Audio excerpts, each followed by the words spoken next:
Aujourd'hui, nous avons l'honneur d'accueillir une voix forte et claire dans l'univers du produit. Ellen Glue, c'est plus de 13 ans d'expérience à transformer des idées en solutions concrètes. Mais ce qui la distingue, c'est sa conviction que la technologie ne doit pas simplement innover, il doit réparer, améliorer, faire progresser la société. C'est cette vision qui guide son parcours. En tant que cofondatrice et CPO chez Impact Founders, elle imagine de nouvelles manières de vivre et de travailler dans nos villes. À la tête de la Positive Product Foundation, elle soutient celles et ceux qui veulent construire un monde plus juste à travers le produit. Et avec sa newsletter, The Product Shift, elle ouvre un espace de réflexion pour toutes celles et ceux qui veulent faire rimer tech et responsabilité. Elle n'est pas seulement product leader, elle est passeuse de sens, bâtisseuse d'impact et architecte d'un futur que nous avons tous intérêt à rendre désirable. Merci de faire un accueil chaleureux à notre keynote speaker, Ellen Glue.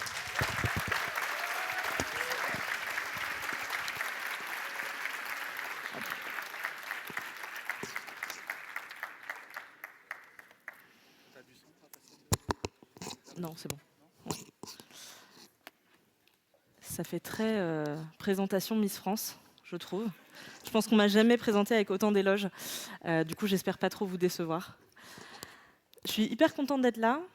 Et avant de continuer, je vais juste m'hydrater, comme ils l'ont bien dit, parce que je vais oublier de le faire pendant 45 minutes. Je suis très contente d'être là et j'ai un aveu à faire. Je suis lilloise depuis 8 ans et je faisais partie de ceux qui se sont assis au tout début des questions tout à l'heure. C'est la première fois que je viens. Du coup, ça met un peu plus la pression en plus de venir dans ce contexte-là. La tech a transformé nos vies, c'est un fait. Mais à quel prix? Ah oui, je ne vous ai pas prévenu, en général dans mes confs, les 5-10 premières minutes, je nous fais prendre conscience qu'on est des énormes connards et je casse le moral de tout le monde. Vous êtes prévenus. Comme ça, c'est dit. Chaque jour, des millions de personnes interagissent avec des produits numériques qui influencent leur choix, leur attention, leur bien-être, parfois même leur santé mentale ou financière. Chaque ligne de code, chaque fonctionnalité, chaque décision produit a un impact sur les gens, sur la société et sur la planète. Alors quand l'orga d'Agilil m'a proposé de venir vous parler de produits responsables, je n'avais pas vraiment envie de juste vous faire un laïus sur l'importance de ce sujet. Je vais le faire, ne vous inquiétez pas, vous allez avoir le droit à mon petit laïus sur le sujet. Mais ça ne me semblait pas suffisant, et puis en plus j'ai bien compris qu'à Agilil, on parle concrètement de solutions et de choses qu'on peut mettre en œuvre. Donc c'est ce que j'ai voulu construire dans cette conférence, et vous parler juste concrètement de ce que vous pouvez faire à votre échelle. Parce que la question, c'est plus est-ce qu'on a un impact? J'espère que vous avez tous conscience qu'on en a un petit peu. La vraie question, c'est qu'est-ce qu'on en fait? Alors, avant de démarrer, même si j'ai eu une super présentation, et je pense que globalement, je vais ne faire que me répéter, mais ça me semble important, je voulais me présenter à vous et je voulais surtout préciser quelques petites choses. La première, c'est que je ne suis pas là pour donner des leçons. Je suis comme la plupart d'entre vous, pleine de bonnes intentions, mais avec un bon paquet de contradictions. Si je suis devant vous, ce n'est pas non plus parce que je suis parfaite. Très, très loin de là. Mais je pense que je fais partie des personnes qui s'intéressent au sujet du produit responsable depuis quelques années. Il paraît que ça me donne une petite légitimité sur le sujet. On vous l'a dit, je m'appelle Ellen Glue, j'ai bientôt 36 ans et ça fait plus de 13 ans que je travaille dans la tech. Et j'aime bien commencer avec cette photo de moi, qui ne me rajeunit pas du tout. Et vous non plus, si vous regardez la date, cette photo date de 2009. À l'époque, j'étais étudiante en école de commerce, bouh. Et mon ambition, c'était de faire du marketing chez Coca-Cola ou L'Oréal. Entre vendre du diabète liquide ou des cosmétiques bourrés de PFAS, mon cœur balançait. Heureusement, j'ai changé. Ça, c'est moi aujourd'hui, et j'aime me présenter comme une product manager consciente. Consciente à la fois de mes capacités, j'ai fini par mettre un peu de côté mon syndrome de l'imposteur, sauf quand j'interviens après Rachel sur une keynote. Là, ça revient de plein fouet. Et consciente aussi de ce que mon métier peut apporter, mais surtout des externalités négatives qui vont avec. Entre ces deux photos, il s'est passé plus de 15 ans. J'ai travaillé en agence, en scale-up, en start-up, j'ai travaillé en freelance. Comme on l'a dit tout à l'heure, aujourd'hui, je suis la fondatrice d'un startup studio engagé à impact. Je suis aussi la déléguée générale de la Positive Product Foundation, qui est un fonds de dotation pour le produit responsable. Et comme on l'a dit aussi, j'ai une newsletter où très souvent, je suis très énervée dans mes billets d'humeur. Vous avez peut-être déjà lu.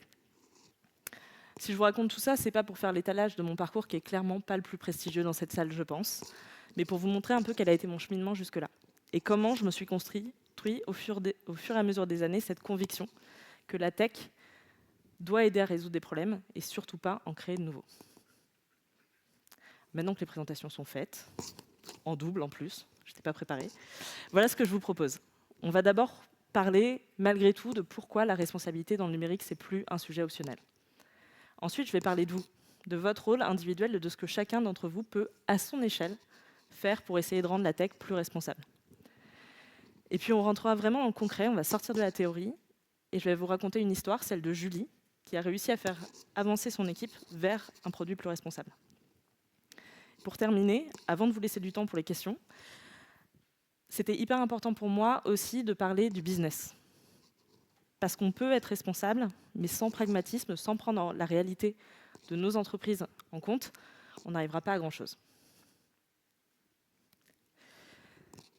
Avant de rentrer dans le vif du sujet, je voulais prendre un petit peu de recul. En préparant cette keynote, je me suis demandé finalement, est-ce que le numérique est vraiment différent des autres grandes révolutions technologiques qu'on a eues par le passé ? Est-ce qu'il y a vraiment quelque chose de différent qui se produit ? Ou est-ce qu'on est dans un cycle infernal qui fait que de toute façon, toutes les technologies ont eu un impact positif et négatif et qu'on fait juste que répéter les choses ? Mon constat, ma conclusion, c'est que les outils qu'on développe au quotidien,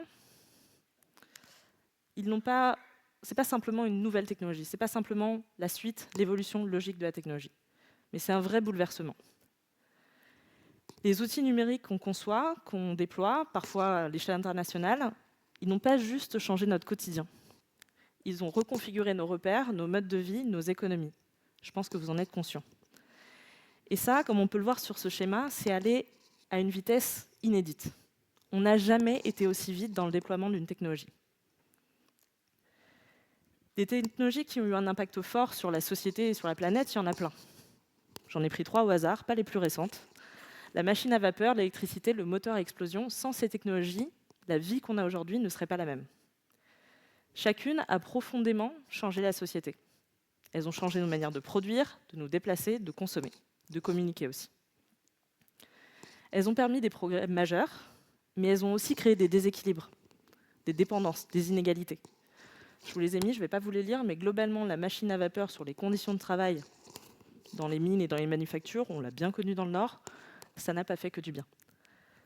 C'est vrai pour chacune de ces technologies et c'est aussi vrai pour le numérique. Mais cette fois, une fois encore, ça va plus vite, plus loin, et en plus, ça se produit de manière assez invisible. Les raisons à ça, elles sont assez simples. Le numérique, on l'a vu, se déploie à une vitesse inédite. Internet a mis seulement quelques années à avoir plusieurs millions d'utilisateurs, mais quand on regarde ChatGPT par exemple, c'est démesuré ce qui se produit. La deuxième, c'est que le numérique, par essence, semble immatériel. Et pourtant, il n'y a qu'à regarder ce qui se passe dans les mines de cobalt, etc., pour se rendre compte qu'il y a bien un impact réel. Et puis, il modifie nos comportements en profondeur, souvent sans qu'on s'en rende compte. On a tous des choses qui ont changé dans notre quotidien depuis que la technologie est devenue aussi accessible. Alors non, le numérique, ce n'est pas juste une technologie de plus. Et ce qui se passe en ce moment, ce n'est pas juste une répétition de ce qui s'est passé dans le passé. C'est une technologie qui s'infiltre partout, dans notre travail, dans nos relations, dans notre démocratie, dans notre environnement. Et comme toutes les révolutions, elle peut produire le meilleur comme le pire. Alors j'ai une question pour vous. Je ne vais pas vous faire vous relever, on s'est levé, tourné, etc. On a fait notre petite gym tout à l'heure. Mais qui parmi vous, et je vous demande de lever la main, pense que son produit est utile ?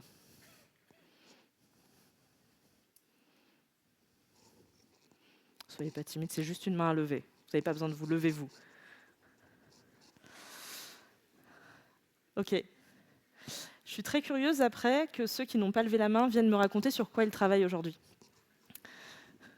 Il va peut-être y avoir des changements de carrière qui vont se produire dans l'après-midi. Concrètement, normalement, on construit des produits pour des bonnes raisons. Pour informer, pour divertir, pour faire gagner du temps, pour connecter les gens, pour faciliter la vie. Parfois pour soigner. Tous ces produits, aussi bons soient-ils dans l'intention, ont des effets négatifs. Sur l'empreinte carbone, évidemment. Certains produits manquent d'inclusivité. D'autres vont jusqu'à apporter des problèmes éthiques. Mais ces effets, ils ne sont pas forcément volontaires. Ils sont même, heureusement, généralement pas conscients. Si on prend par exemple les services de streaming vidéo, ils n'ont pas été créés au départ dans l'objectif de générer plus d'1% des émissions de CO2. Ou alors ils ont un sacré problème avec eux-mêmes. Les designers qui se penchent sur des mécanismes de rétention ne sont pas des sadiques qui veulent vous rendre accro. Et même les grands méchants réseaux sociaux n'ont pas initialement créé leur algorithme comme des outils de polarisation politique ou de désinformation. Ces effets directs ou indirects, qu'ils soient voulus ou non, ils sont pourtant bien réels. Et leur ampleur, elle ne fait qu'augmenter avec la scalabilité de nos produits. J'aime beaucoup cette citation de Mike Monteiro, qui est un auteur que j'adore. Je pense que si vous m'avez déjà entendu ou si vous m'avez déjà lu, j'en parle toutes les 2 minutes.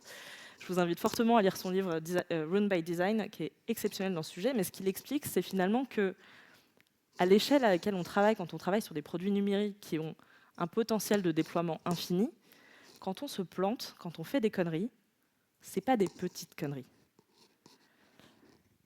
Et ces impacts, et je vous promets, j'ai bientôt fini de vous casser le moral, ces impacts, ils sont d'autant plus préoccupants qu'ils s'inscrivent dans un contexte plus large qui, globalement, est sacrément flippant. Si on prend les objectifs de développement durable, ces fameux ODD, qui sont censés être notre boussole morale et décisionnelle depuis quelques années, sont très très loin d'être atteints. Les inégalités continuent d'exister, voire de s'aggraver. Sur le plan environnemental, je pense que je n'ai pas besoin de vous faire un dessin. 32 degrés à Lille, même au mois d'août, ça n'existe pas normalement. Donc les indicateurs ont viré au rouge écarlate. Et dans ce contexte qui est déjà fragile, le climat politique mondial ne nous aide clairement pas à avoir une action collective bénéfique. Si je vous raconte tout ça, ce n'est pas pour vous casser le moral, même si je vous ai dit que j'aimais bien le faire. Je suis un tout petit peu sadique, pardon. Non, si je vous parle de tout ça, c'est que ce n'est pas simplement un paysage, c'est le décor dans lequel nos produits évoluent. Et dans ce contexte, les outils numériques, ils ne sont pas neutres. Certains ont une influence massive sur la manière dont les gens s'informent, s'expriment, consomment, vivent. Ils modèlent nos comportements, ils modèlent nos croyances, nos façons de débattre. Alors oui, la tech a une sacrée responsabilité. Et chaque équipe produit, chaque équipe tech participe à cette dynamique. C'est le moment où je vous blâme un tout petit peu. Je suis méchante. Mais à mon sens, ce n'est pas une fatalité. Il est encore temps de changer les choses, de réduire notre impact négatif et tout simplement de prendre nos responsabilités. Mais pour ça, il faut commencer par changer notre regard. Si on veut construire de meilleurs produits, meilleurs logiciels, du meilleur hardware, il faut qu'on change la manière dont on voit la valeur d'un produit. Aujourd'hui, on le mesure à sa valeur d'usage, à sa rétention, à la qualité de son business model, et parfois même, tout simplement, au nombre de millions d'euros qui sont levés. Moi, je pense qu'il est urgent, vu tout ce que je vous ai raconté, qu'on ajoute une autre grille de lecture, pas forcément à la place d'eux, mais en complément. Et cette grille de lecture, c'est celle d'un produit responsable. Un produit plus inclusif, plus durable, plus éthique. J'ai une autre série de questions pour vous. Vous n'allez pas avoir besoin de lever les mains. Quand est-ce que vous vous êtes posé ce type de questions pour la dernière fois ? Quand est-ce que vous vous êtes demandé, si vous vous l'êtes déjà demandé, quelle était l'empreinte carbone de votre produit et de son usage ? Est-ce que vous vous êtes déjà posé la question de l'utilisation possible par toutes et tous de votre produit, peu importe leur contexte, leur handicap éventuel, leur capacité, leur équipement ? Est-ce que votre produit respecte les gens, leurs choix, leurs données ? Est-ce que vous n'induisez pas des comportements nocifs ? Ces questions, elles ne sont pas réservées aux startups à impact ou aux ONG. Et elles ne sont pas non plus réservées aux GAFAM. C'est des questions, des critères de réflexion qui devraient être dans tous les produits. Mais ce n'est pas une révolution de se poser ces questions. C'est juste un filtre supplémentaire à appliquer à vos décisions. Un peu comme quand on a appris à penser mobile first ou quand le RGPD nous a imposé de faire enfin gaffe aux données des gens. Ce n'est pas beaucoup plus compliqué que ça. Et c'est des réflexes à prendre. Pour autant, j'insiste sur ce point, il n'est pas nécessaire d'être irréprochable pour faire du produit responsable. Parce qu'un produit responsable, ce n'est pas un produit parfait. D'ailleurs, si je dois donner une définition simple de ce qu'est un produit responsable, j'aime bien m'appuyer sur un cadre éthique qui est un peu vieux, qui s'appelle l'utilitarisme et qui a plein de défauts par ailleurs, mais qui globalement explique assez bien les choses. Un produit responsable, c'est un produit qui cherche à répondre aux besoins réels des gens en maximisant les effets positifs et en minimisant les effets négatifs. Autrement dit, ce n'est pas juste un produit utile, mais c'est un produit qui évite de faire du mal. Alors peut-être que tout à l'heure, quand je vous ai posé la question de votre produit, s'il était utile ou pas, certains se sont dit « ouais, il est utile, mais pas ouf son impact ». C'est deux choses différentes. Mais ce vers quoi je vous invite d'aller aujourd'hui, c'est vers ce produit qui évite de faire du mal et qui minimise ses effets négatifs. Et pour y arriver, ça commence dans les choix que vous pouvez avoir tous les jours. Alors, je vous vois venir. Vous allez venir me voir après la conférence et vous allez me dire « Hélène, ok, super, c'est super important, t'es mignonne, on a compris, il faut qu'on fasse gaffe. » Mais moi, je ne décide pas de tout. Je travaille dans une équipe, je réponds globalement aux directives d'un boss qui prend ses décisions par rapport à ce que le marché attend. Je vais être franche avec vous, c'est vrai. C'est vrai que vous n'avez pas la main sur tout. Mais se planquer derrière le fait qu'on ne soit pas décideur de 100% du scope, c'est aussi la meilleure manière de rien faire, de ne rien changer. Et si vous êtes dans cette salle, alors il y a l'option où vous êtes venu juste vous poser après le déjeuner, je comprends, il fait frais ici, je vous en veux pas. Mais a priori, si vous êtes dans cette salle et que vous vous intéressez un tout petit peu à ce que je raconte, c'est que vous avez envie de faire bouger les lignes, que vous pensez que c'est important. La bonne nouvelle, c'est que vous avez un pouvoir d'action. Il est peut-être petit, il est peut-être partiel, mais il est réel. Peu importe votre rôle aujourd'hui, si vous êtes développeur, par exemple, vous pouvez proposer une implémentation plus sobre d'une fonctionnalité. Si vous êtes designer, vous pouvez tester vos écrans pour vous assurer qu'ils soient accessibles ou qu'il n'y ait pas des dark patterns qui se cachent à l'intérieur. Si vous êtes PO ou PM, vous pouvez challenger la vision produit et essayer de monter des business cases qui expliquent que oui, un produit plus accessible, c'est aussi un produit qui marche d'un point de vue business.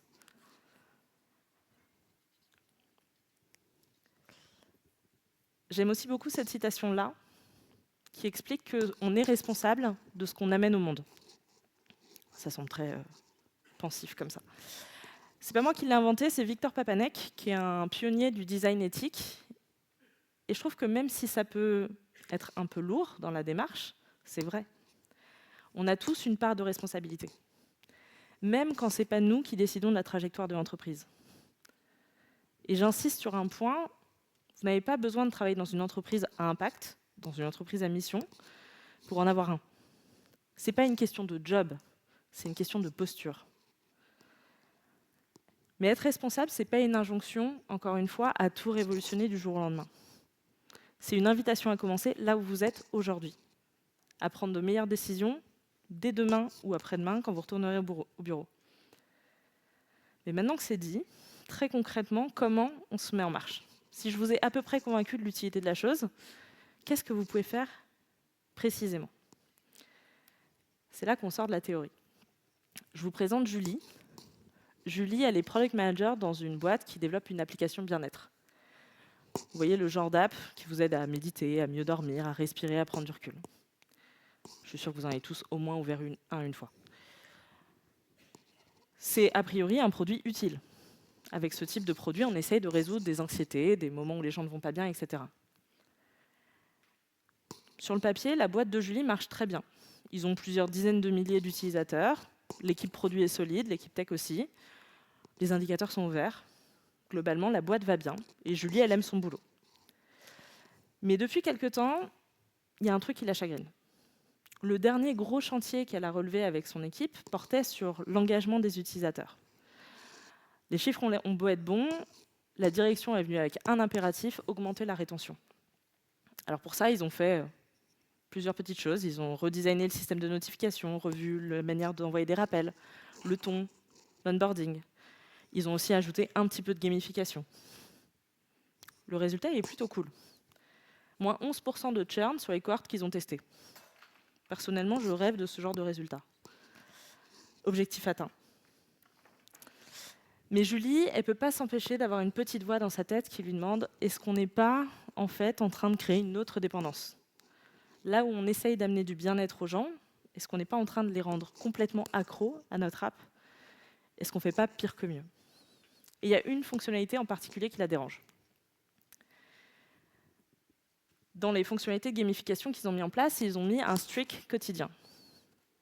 Globalement, un petit compteur qui vous dit tous les jours, si vous venez chaque jour, que vous avancez bien et bravo, génial, vous allez vous en sortir. Si vous avez déjà ouvert Duolingo, vous voyez très bien de quoi je parle.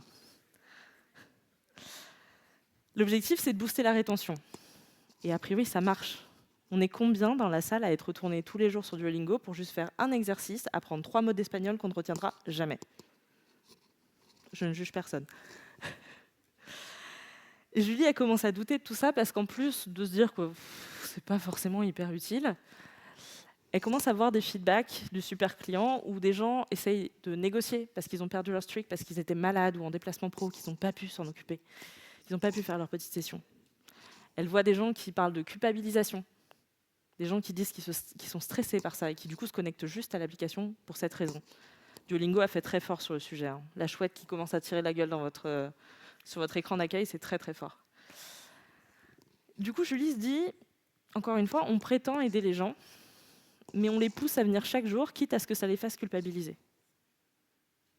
Julie, elle est un peu beaucoup empathique. Alors, quand elle revoit un peu les tickets qui sont prévus dans les prochains sprints, elle tombe sur un ticket qui portait sur l'amélioration de la visibilité de cette fonctionnalité-là. C'est elle qui l'avait créée, parce que vu les très bons chiffres de rétention, elle s'est dit, on pousse tout le monde à l'utiliser. Avec le recul, elle se dit que c'est vraiment pas l'idée du siècle, et elle a vraiment envie de proposer autre chose à son équipe. Alors, elle leur propose pas de le supprimer, elle sait très bien que ça passerait jamais, mais elle leur propose d'essayer une version où la fonctionnalité serait moins visible, et surtout où on pourrait mettre en pause ce système. Parce qu'après tout, si je pars une semaine en vacances et que j'ai pas de réseau, ce serait cool que je puisse l'arrêter. Et puis a priori, je vais pas être très stressée en vacances. Elle arrive, parce que c'est une très bonne PM, à convaincre le Head of Product, son équipe, de faire ce petit chantier, qui n'est pas gigantesque. Et les conséquences, après quelques semaines, sont plutôt positives. Il n'y a pas de baisse de la rétention. Ils se rendent compte qu'il y a moins de connexions vides, des gens qui venaient juste, effectivement, pour valider leur streak. Et surtout, il y a des super retours utilisateurs. Des gens qui remercient l'app d'être la première à ne pas les forcer à être réguliers. Ça fait tilt dans l'équipe de Julie, parce qu'ils se rappellent, coucou, qui travaille pour des vrais utilisateurs et pas pour des chiffres. Et surtout, cette première victoire, elle motive Julie à aller plus loin. Alors, elle se renseigne encore plus sur ces sujets-là. Elle ne met pas forcément le mot produit responsable en face, mais elle comprend qu'il y a des choses à faire d'un point de vue éthique. Elle commence à lire, à creuser, à parler autour d'elle de ces sujets-là. Elle en découvre plus sur l'accessibilité, sur la frugalité dans le développement, ce genre de choses. Petit à petit, elle intègre ces questionnements à son quotidien. Pas comme une méthode officielle. Elle ne vient pas imposer un nouveau process. Mais elle amène des petites touches de réflexion, à droite, à gauche, au détour d'un meeting. Concrètement, je vous ai fait un joli petit catalogue de trucs que vous pourriez faire. Concrètement, Julie, elle commence notamment en conception à réfléchir aux impacts directs et indirects de ces fonctionnalités. Elle anticipe ça avec un outil incroyable qui s'appelle la roue des futurs possibles. Elle ajoute aussi dans ses user stories de la nuance, en ajoutant par exemple des choses comme en limitant les interruptions, en veillant à ce que les choix soient clairs, ce genre de choses. En grouping du backlog, elle questionne, est-ce que cette fonctionnalité elle est vraiment porteuse de sens, de valeur, ou est-ce qu'en fait on vient juste ajouter de la complexité? Petit coucou à ceux qui ont fait la conférence ce matin sur le déclin fonctionnel. J'ai beaucoup pensé à ça en vous écoutant. Est-ce qu'on apporte vraiment de la valeur ou est-ce qu'on est juste en train d'ajouter des fonctionnalités au fur et à mesure? Elle intègre des critères d'acceptation qui tournent autour de la responsabilité et puis elle va même un cran plus loin. Elle propose d'ajouter de nouveaux petits rituels, comme des rituels autour du fait de supprimer des fonctionnalités qui ne servent à rien. Tout ça, ce n'est pas des changements radicaux. C'est des petits réflexes, des petites choses à ajouter dans le quotidien. Et surtout, j'insiste sur un point, ces changements, elle les a faits sans demander l'autorisation, sans faire dérailler ses KPI et sans devoir changer tous les process. Alors, je l'avais mis en disclaimer sur la photo, l'histoire de Julie, elle est fictive. Julie n'existe que dans Unsplash. Mais de sa prise de conscience aux actions concrètes qu'elle a mises en place, je me suis inspirée de mon expérience et de celle de gens que j'ai croisés sur le sujet du produit responsable. Alors très très concrètement, si aujourd'hui vous avez envie de vous mettre en action sur ces sujets, voilà ce que vous pouvez faire. Ce n'est pas une méthode déposée dans un bouquin ou quoi que ce soit, c'est beaucoup de bon sens. Mais la première étape, c'est de faire un état des lieux. On commence par observer ce qu'on fait déjà, où on en est. Le but, c'est pas de se flageller, je l'ai déjà fait un petit peu pour vous en intro, mais c'est de vous rendre compte. Il y a des questions assez simples à se poser. Est-ce qu'on a dans notre produit des fonctionnalités inutiles? Est-ce que notre produit il est accessible? Est-ce qu'il est inclusif? Est-ce qu'on a des dark patterns qui traînent? Spoiler alerte, on en a tous. Est-ce qu'on est au clair sur la manière dont on gère les données? Est-ce que notre empreinte carbone est connue? Ces questions, elles sont là pour faire émerger des zones de flou, que vous voyez où est-ce que vous avez des trous dans la raquette, où est-ce que vous manquez de connaissances sur votre produit et où est-ce que vous identifiez immédiatement qu'il y a des problèmes. Et une fois qu'on a fait cet état des lieux, l'objectif, c'est de se définir l'étape d'après, c'est de se définir un premier objectif réaliste. Si à la sortie de cette réflexion, vous vous dites il faut qu'on revoie tout le produit pour qu'il soit 100% accessible, dans 2 mois, vous n'êtes plus là. Parce que l'objectif n'est pas de rendre votre produit parfait tout de suite. L'objectif n'est pas de cocher des cases. Mais une fois que vous avez défini 1 ou 2 objectifs relativement précis, vous pouvez par exemple décider d'améliorer l'accessibilité de votre parcours le plus important de votre produit, ou de mesurer l'empreinte carbone de ce même parcours, parce que c'est celui qui va avoir le plus d'impact. Une fois que vous avez fait ça, l'objectif, c'est de s'approprier les bonnes pratiques.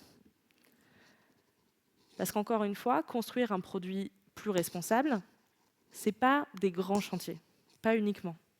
C'est aussi des bons réflexes à injecter dans votre quotidien, comme l'a fait Julie. L'avantage, c'est que là-dessus, vous n'avez pas besoin de réinventer la roue. Parce qu'il y a déjà plein de choses qui ont été testées et approuvées. Sur le sujet de la durabilité, par exemple, de votre empreinte sur l'environnement, l'objectif, c'est de comprendre est-ce que votre produit génère beaucoup de consommation, est-ce que son usage en génère beaucoup, et ensuite de mettre en place des petites choses, des petits réflexes. Le premier, j'y reviens, c'est est-ce qu'on a des fonctionnalités qui ne sont pas utiles?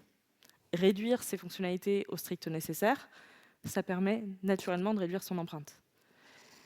Il y a d'autres petites choses qui peuvent être faites, compresser les images, éviter les vidéos ou en tout cas éviter de les lancer automatiquement, limiter le nombre d'appels serveurs, ou si vous voulez aller encore plus loin, vous pouvez choisir un hébergeur plus durable, ce genre de choses.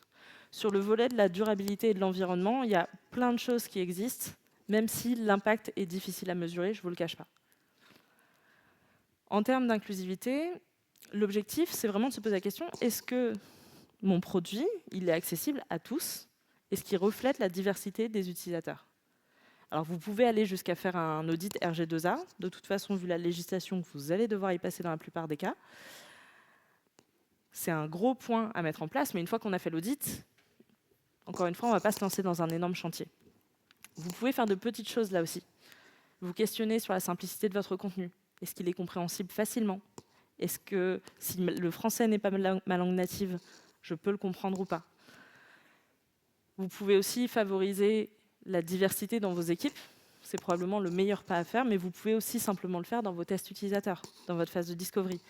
Intégrer des personnes qui ne sont pas tout à fait comme vous, parce qu'on a un peu tendance à vivre dans un vase clos.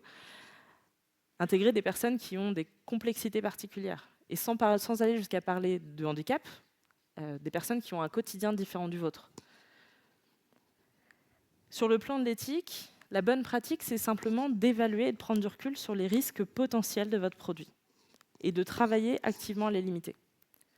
Les premiers pas là-dessus, c'est de s'assurer que quelques années après la mise en place du RGPD, on respecte toujours ces grands principes. D'identifier si vous avez des dark patterns et de voir comment vous pouvez les supprimer. Et mon préféré, c'est d'essayer d'anticiper les usages détournés du produit et les mauvais comportements qui pourraient en découler. Sur ce point, a priori, les réseaux sociaux ne sont pas responsables du fait que des gens utilisent leur outil pour harceler des gens. En revanche, ils ont une responsabilité parce qu'ils peuvent aujourd'hui, ils savent que ça arrive, et ils ont des moyens pour l'éviter. Et c'est de ça dont je parle quand je parle d'usage détourné et de comportements nocifs que votre produit pourrait amener. Ça n'arrive pas que dans les produits, que dans les réseaux sociaux. Moi, j'ai développé un outil il y a quelques années qui, malheureusement, intègre une messagerie Et des gens s'en sont servis pour harceler d'autres personnes. Donc même dans des produits à petite échelle qui ne sont pas des produits super mainstream, ce sont des risques. Et ces bonnes pratiques, une fois que vous vous êtes un peu acculturé sur le sujet, vous pouvez ensuite les intégrer dans vos rituels existants, pour que ça devienne vraiment des réflexes au quotidien. Je vous en ai remis plusieurs, parmi mes préférés. Dans la discovery, je trouve que le plus important, c'est quand vous créez vos personas ou vous les utilisez, de vous assurer qu'il y a des personas qui sont habituellement exclus des usages standards. Combien parmi vous ont un persona avec une forme de handicap? Je ne suis pas certaine qu'il y en ait beaucoup. Je vois quelques mains qui se lèvent, c'est bien joué. Vous pouvez même aller plus loin si vous voulez aller dans une réflexion, et je l'ai vu dans une boîte, je ne me souviens plus laquelle malheureusement, une entreprise qui, à chaque fois qu'il y avait un focus group, mettait une chaise vide pour représenter la planète. Je trouve cette idée absolument géniale.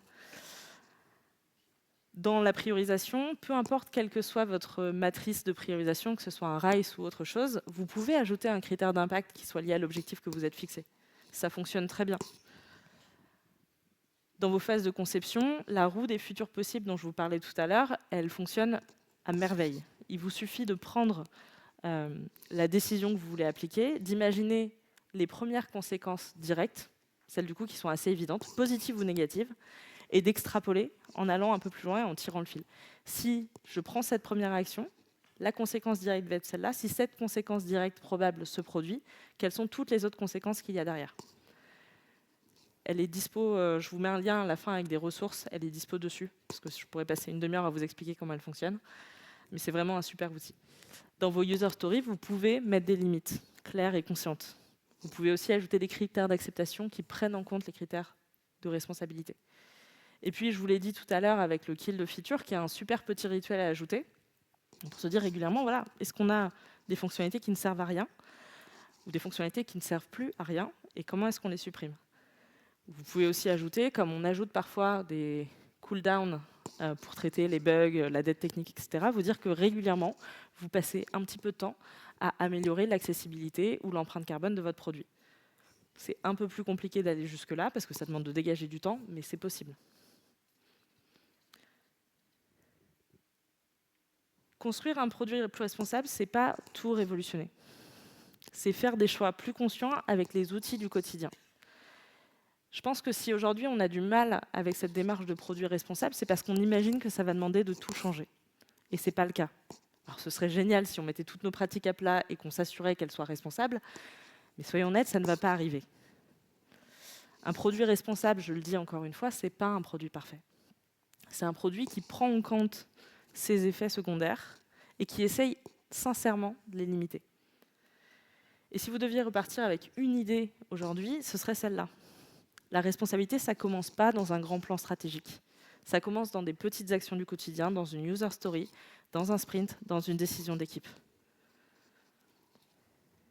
Et c'est à la portée de chacun d'entre vous. L'avantage, c'est le moment où on va parler un peu argent, business. L'avantage, c'est qu'un produit plus responsable, d'une part, c'est pas si complexe quand on découpe un petit peu ce qu'on peut faire, et d'autre part, ça peut être très positif pour votre entreprise.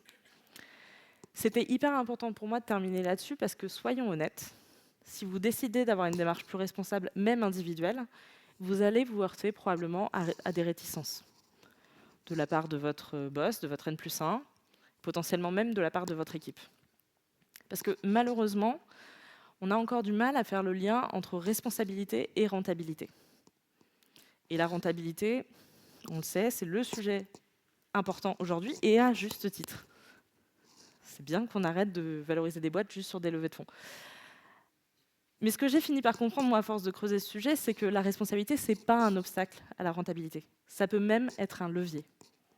Oui, aussi surprenant que ça puisse paraître, le produit responsable, c'est aussi une opportunité pour votre business. Et pour deux raisons. Le premier, c'est que les produits responsables peuvent devenir un avantage concurrentiel.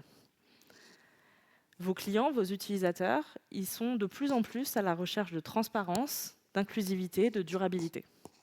C'est vrai, peu importe que vous soyez en B2B ou en B2C. En B2B, il y a de plus en plus de grandes boîtes, on verra si ça continue vu la direction qu'on prend actuellement. Mais il y a de plus en plus de grandes boîtes qui ajoutent dans leurs conditions d'achat, leur process d'achat, des critères type B Corp. Des critères qui portent sur la responsabilité du produit qu'elles achètent. Et en B2C, je pense que vous avez tous déjà vu les sondages qui montrent que les gens cherchent des boîtes, des produits plus responsables. Alors construire un produit qui est transparent sur la manière dont il fonctionne, qui est plus durable et qui est accessible à tous, ça peut devenir un avantage concurrentiel. Et demain, presque aujourd'hui, ça devient une condition sine qua non. L'autre point non négligeable, c'est mon préféré, c'est que basculer sur un produit plus responsable, ça peut aussi étendre votre marché. Je prends l'exemple de l'accessibilité parce que c'est le plus simple à mesurer. Je vous entends déjà dire que développer un site ou une app accessible, c'est plus long et plus coûteux. Probablement. Encore qu'aujourd'hui, on a plein de ressources sur le sujet, donc on peut faire mieux. Mais admettons que ce soit plus compliqué. Est-ce que vous pouvez vous permettre de fermer la porte à des utilisateurs aujourd'hui ? À une période où on cherche de la rentabilité, on cherche de nouveaux revenus. Aujourd'hui, il y a 13% des Français de plus de 15 ans qui ont au moins une forme de handicap. Ça fait 8 millions de personnes. Je pense qu'il y en a quelques-uns qui sont dans votre cible, mais qui aujourd'hui n'achètent probablement pas votre produit parce qu'il n'est pas accessible. J'ai un super exemple pour illustrer ça, très palpable. Disneyland Paris, le parc d'attractions, où je pense que beaucoup d'entre vous ont déjà mis les pieds. Ils ont réussi à augmenter la fréquentation de leur parc d'attractions, tout simplement en travaillant l'accessibilité de leur site internet. La raison, elle est simple, c'était les seuls dans la région à avoir un site internet accessible. On est sur du revenu direct. Mais si l'argument du marché ne suffit pas, parce qu'on va trouver des excuses pour dire que ça ne marchera pas, peut-être que des économies, ça peut aussi parler à vos directions. Parce que, soyons honnêtes, pour chercher la rentabilité, on a deux choix, augmenter les revenus ou limiter les coûts. A priori, il y en a un où on a un petit peu plus le contrôle. Et être responsable, construire un produit plus responsable, ça veut aussi dire être plus frugal. Et être frugal, c'est ce qu'on nous demande quand on essaye de réduire les coûts, de développer plus vite, en investissant moins, de réduire par exemple les abonnements à des SaaS qui ne servent à rien, etc. Concevoir de manière plus frugale, c'est aussi ce que vous faites si vous avez une démarche type MVP, Minimum Viable Product.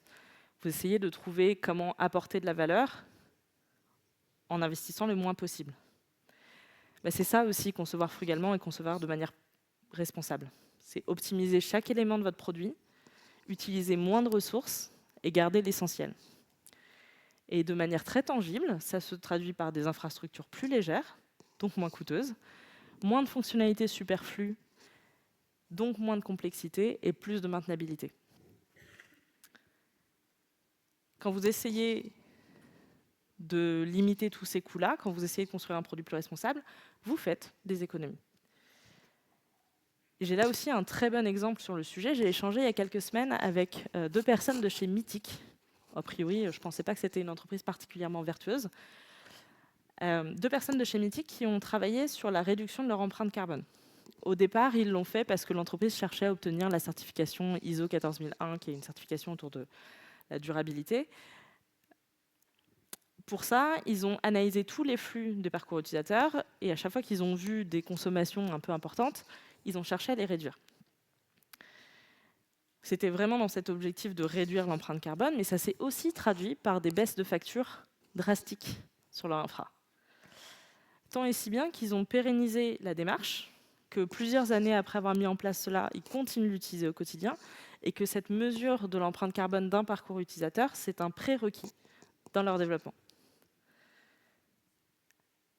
Alors, vous mettre en action pour rendre votre produit plus responsable, c'est important, on l'a vu. C'est a priori possible avec de petites actions. Et en plus, c'est bon pour votre entreprise. Pourquoi on s'en prive ? Pendant cette keynote, on a parlé d'impact, on a parlé de responsabilité, on a parlé de petites actions, de réalignement, de produits plus sobres, plus justes. Mais vous vous demandez peut-être encore, est-ce qu'à mon échelle, ça sert vraiment à quelque chose ?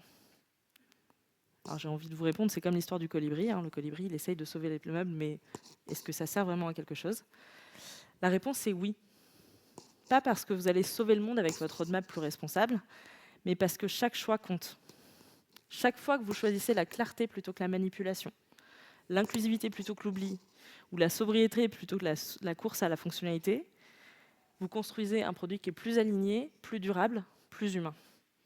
Et surtout, vous montrez que c'est possible de faire différemment. Sans renoncer à la performance, sans changer fondamentalement votre métier, et sans attendre que quelqu'un d'autre le fasse à votre place, ou vous donne l'autorisation. Alors voilà ce que j'aimerais que vous reteniez. Un produit responsable, ce n'est pas un produit parfait, encore une fois. C'est un produit qui fait ses choix en conscience. Et ces choix, ils commencent par une question posée au bon moment. Alors quand vous retournerez au boulot, je vous demande de vous poser cette question, à vous ou à votre équipe. Est-ce qu'on ne pourrait pas faire la même chose, mais simplement un petit peu mieux? Merci de m'avoir écouté. Je vous ai mis ici un lien vers un endroit où je mets plein de ressources différentes. Il y a aussi des liens vers la toolbox et la fresque du produit responsable, qui sont deux outils de la Positive Product Foundation, avec plein de choses à l'intérieur. Et du coup, j'ai gardé du temps pour que vous puissiez me poser vos questions si vous en avez. Et le temps que les premières questions débarquent, j'en profite pour remercier l'orga et les sponsors, parce qu'effectivement, ce genre d'événement n'existe que grâce à eux.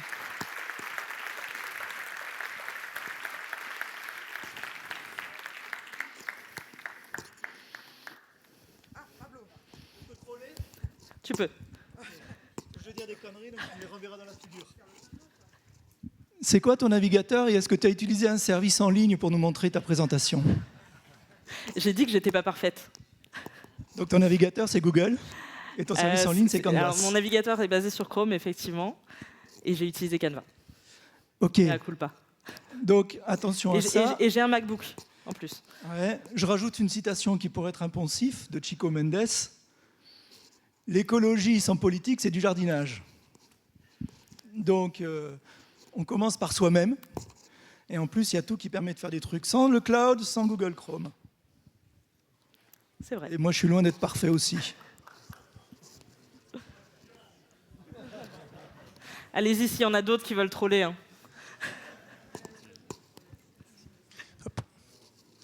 Merci Hélène. J'ai deux choses. La première, c'est pour compléter sur un aspect plus technique, puisque tu as donné le produit.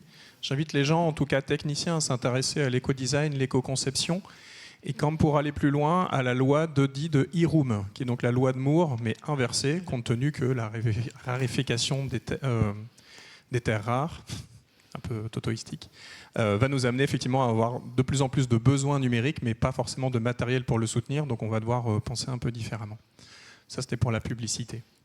Ma question, c'est, tu as parlé de ça dans un contexte de produit, avec, j'ai beaucoup entendu l'aspect, ok, on se pose un peu des questions maintenant qu'un peu notre marché est là. Il y a beaucoup cette notion-là. Mais donc, quid de ces entreprises qui sont plutôt en mode, on a besoin de définir notre légitimité, notre valeur, et qui, by design, n'ont pas intégré fondamentalement ça? Quelles seraient pour toi les options ou les perspectives donc, pour ces entreprises en croissance qui ont plutôt des trucs à délivrer que s'intéresser à ces trucs qui prennent du temps, si je suis caricatural?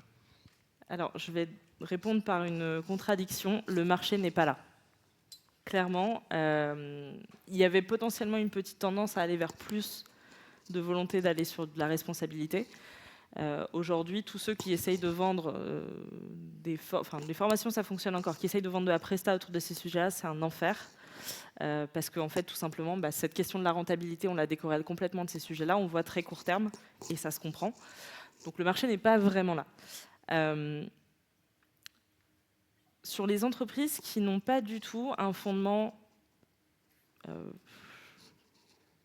durable, je ne sais pas comment j'allais dire bienveillant ou positif, mais c'est vachement réducteur. Pour les entreprises qui n'ont pas ce fondement-là, je pense que c'est la majorité des entreprises d'ailleurs, la première étape, c'est déjà effectivement de se concentrer sur un sujet. Et je pense que le sujet le plus facile, avec des énormes guillemets, c'est celui de l'accessibilité et de l'inclusivité.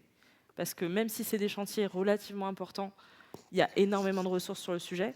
Tu parlais d'éco-conception, il y a aussi Designer Éthique qui fait un travail formidable sur tous ces sujets-là que je vous recommande vraiment d'aller voir. Et en plus d'être un sujet où il y a beaucoup de ressources, donc où on peut relativement facilement savoir ce qu'on doit faire, C'est aussi un sujet sur lequel il y a beaucoup de réglementations qui arrivent. Je pense qu'on est dans le Nord, il y a beaucoup d'acteurs du e-commerce et des acteurs qui ont plus de 10 salariés. Globalement, il y a une réglementation à partir d'aujourd'hui qui entre en vigueur. Donc clairement, ces sujets-là, c'est des sujets importants. En fait, qu'on soit dans une entreprise vertueuse à impact ou quoi que ce soit, ou une entreprise classique, l'important, c'est de prendre un premier sujet et de s'y mettre. Et une fois qu'on a commencé à réussir à tirer le trait et à voir que ça ne coûte pas forcément beaucoup plus cher, c'est pas forcément très compliqué, et en plus, potentiellement, ça peut soit nous éviter des coûts, soit nous apporter du business, on a franchi la première marche pour continuer. Vas-y. J'adore.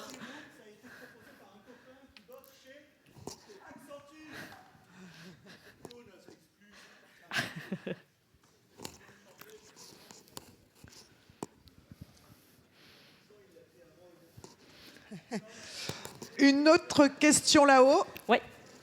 Alors déjà, je voulais te remercier parce que j'adore le message, c'est quelque chose auquel moi-même j'adhère. Et en fait, j'ai envie de te poser une question par rapport à ton exemple. Il y a quelque chose que tu as avancé. On va aller réduire le nombre de fonctionnalités. Sauf que la nature a horreur du vide. Et je voulais ton avis sur l'effet rebond, l'effet qui fait qu'on rajoute des nouvelles choses quand on les enlève. On a 3 heures devant nous. Je pense qu'à chaque fois que j'ai fait une intervention, on m'a posé la question de l'effet rebond et je trouve que c'est hyper compliqué de répondre de manière très succincte. Du coup, je vais plus m'appuyer sur ce que tu dis de ce côté horreur du vide, on supprime des fonctionnalités, est-ce qu'on ne va pas en ajouter d'autres En fait, j'ai presque envie de vous répondre que vous auriez dû aller à la conférence, encore une fois, sur le déclin fonctionnel de ce matin. Je ne sais pas si tu y étais. On a un peu tendance, alors déjà parce qu'on perçoit nos métiers comme des choses où on doit créer. Et si on a un backlog un peu vide, on va essayer de charger un peu la mule pour que les développeurs ne s'ennuient pas. Je suis désolée pour David et Nicolas, je suis en train de faire de la redite de votre conf, qui était vraiment très bien. En fait, je pense qu'il faut vraiment qu'on change le paradigme et notre manière de voir les choses, de voir notre métier, au même titre qu'on doit revoir notre manière de consommer. Et tout ça, alors là je parle de petites étapes qu'on peut mettre en œuvre. Si on veut vraiment faire changer les choses, il faut changer notre manière de voir nos métiers et de voir toutes ces choses-là. Je réponds à côté à ta question, mais... Une autre question, je m'élance. Pas du tout. Mais tu m'as fait un signe. Ah, la conf était super. Il y en a Merci. là. C'est vrai ça. Si la conf était super, il y a le rôti. Alors vous pouvez aussi dire si elle était nulle et que j'ai mal fait d'utiliser Canva. Il n'y a pas de souci. Une question au milieu. Merci Hélène pour ce partage, un sujet hyper intéressant et quand même pas évident. Tu dis à un moment que les gens veulent plus de transparence, plus d'entreprises vertueuses. Alors moi je suis pas du tout expert de ce domaine, je pense que c'est vraiment ton domaine d'expertise, mais quand je vois le développement de Temu, de Chine, qu'aujourd'hui c'est les 2/3 des colis Colissimo, c'est du Temu, des trucs comme ça, c'est vraiment ce que veulent les gens aujourd'hui ? Les gens sont remplis de paradoxes. Et je pense que ce que tu cites, Temu, Chine, c'est hyper représentatif de la problématique dans laquelle on est. C'est qu'aujourd'hui, on demande à tout le monde de faire le même effort. Il y a des questions financières, il y a ce genre de questions qui rentrent en ligne de compte. C'est effectivement hyper paradoxal. J'ai ma petite sœur qui a 25 ans. Elle défend constamment le fait qu'on doit faire attention, éviter de moins prendre l'avion, plein de choses. Mais effectivement, vu son budget, alors j'ai beau essayer de lui expliquer que Shein, elle va le racheter 40 fois et que ça va lui coûter plus cher au final. Ce qu'elle achète, c'est du Shein, c'est du Temu. Parce qu'il y a ce paradoxe qui existe. Mais quand on regarde, alors les études, on dit un peu ce qu'on veut. Quand on répond à une étude, je suis d'accord. Mais globalement, on a tous envie que les choses s'améliorent. Mais on a nos contraintes personnelles. On a une autre question ici. Heureusement que je n'ai pas parlé trop longtemps. Merci. Bonjour.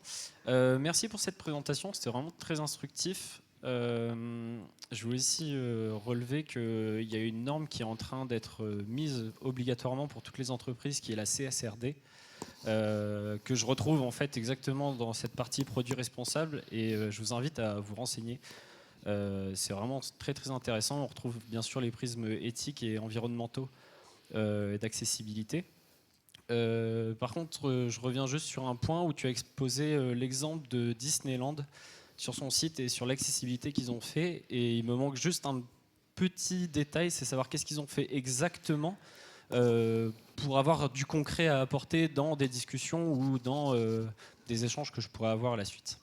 Alors, de manière hyper transparente, je n'ai pas le détail et je cours après des gens qui ont travaillé sur ce sujet pour pouvoir en faire un business case un peu plus construit. Parce que je pense que c'est des grands noms comme ça qui me montrent qu'on peut faire des choses. Donc, je n'ai pas le détail de ce qu'ils ont fait. Voilà. Je suis navrée de ne pas avoir une meilleure réponse à ça. Pour ce qui est de la CSRD, c'est une très belle norme qui a été sacrément détricotée par l'Europe quand même, mais c'est un bon point. Et ça m'amène juste à un point sur le fait que malheureusement, comme dans beaucoup de sujets, ce qui fait le plus avancer la cause, c'est le bâton et c'est la réglementation. Et moi, si je continue à faire ce genre de conférence, c'est parce que j'ai plutôt envie que ce soit la carotte qui nous fasse changer. Une question là. Merci également pour la conférence que tu as donnée, que je trouve extrêmement pertinente. Et moi, qui est quelque chose qui m'anime aussi et que j'essaye de mettre en place dans mes équipes, mais avec toutes les contraintes que ça amène. Moi, il y a juste un truc sur lequel tu as pas mal insisté, mais que je ne sais pas du tout par quel bout le prendre, c'est comment je fais pour mesurer l'impact carbone de mes parcours clients et compagnie. Enfin, je ne veux pas que tu me donnes toute la démarche là, mais au moins juste où je dois aller chercher pour savoir comment imaginer ce truc-là. C'est relativement compliqué, alors d'autant plus que dans la mesure de l'empreinte carbone d'un outil numérique, il y a l'outil en lui-même et ce qu'il consomme via ses serveurs, etc. Mais il y a le device qui compte pour l'immense majorité. Donc tout ce qu'on fera pour réduire l'empreinte carbone d'un produit software, dans tous les cas, ça n'empêchera qu'il y ait une empreinte liée au Mac, au téléphone, etc. Ce que j'ai trouvé hyper intéressant dans la démarche de Mythic, c'est le fait de prendre tous les parcours utilisateurs et de regarder simplement les appels serveurs, de transformer ça du coup en empreinte carbone. Et du coup, c'est un truc qui est assez simple à faire. Je mets d'énormes guillemets, parce que du coup, c'est très mesurable. On sait le poids des échanges qui sont faits, etc. Et on peut surtout facilement voir quand on change des choses sur son produit, à quel point ça a une incidence positive ou négative. J'essaierai de retrouver et de l'ajouter sur le lien que je vous ai mis. Je crois qu'il y avait 2-3 captures d'écran qui m'avaient montré de l'outil. Alors, c'est un outil propriétaire. Peut-être qu'un jour, ils le mettront en open source, ce serait trop cool. Mais vraiment, je trouve que c'est une bonne démarche de dire, OK, on part du truc le plus précis et le plus tangible, qui est les appels serveurs. Dernière question. OK. Apparemment, il y a un outil qui s'appelle Oxygen IT qui le fait, d'après Rachel. Bonjour.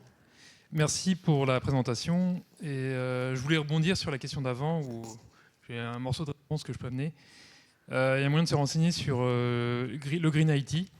Il propose un indicateur, l'éco-index, qui permet de calculer, donner un index et transformer en impact CO2 et d'eau consommée sur une page web. Et après, on peut additionner ça pour calculer son parcours de bout en bout. Et deuxième point, je voulais rebondir sur l'exemple de Disneyland. En rendant le site plus accessible, ils ont augmenté de 15% ou 13% le nombre de visites. Et si on prend du recul, est-ce que ça a eu un impact positif pour l'environnement ?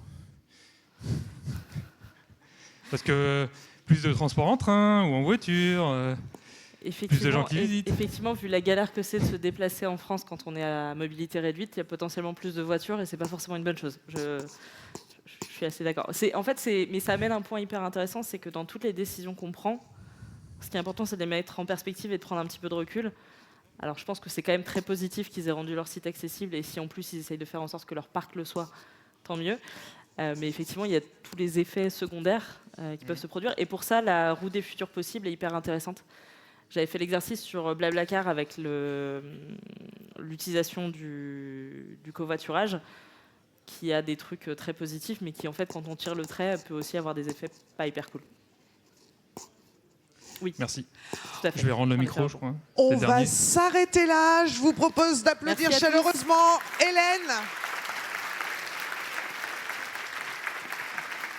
On peut venir te voir au café pour discuter après une petite pause de 10 minutes. Ça te va ? Avec plaisir.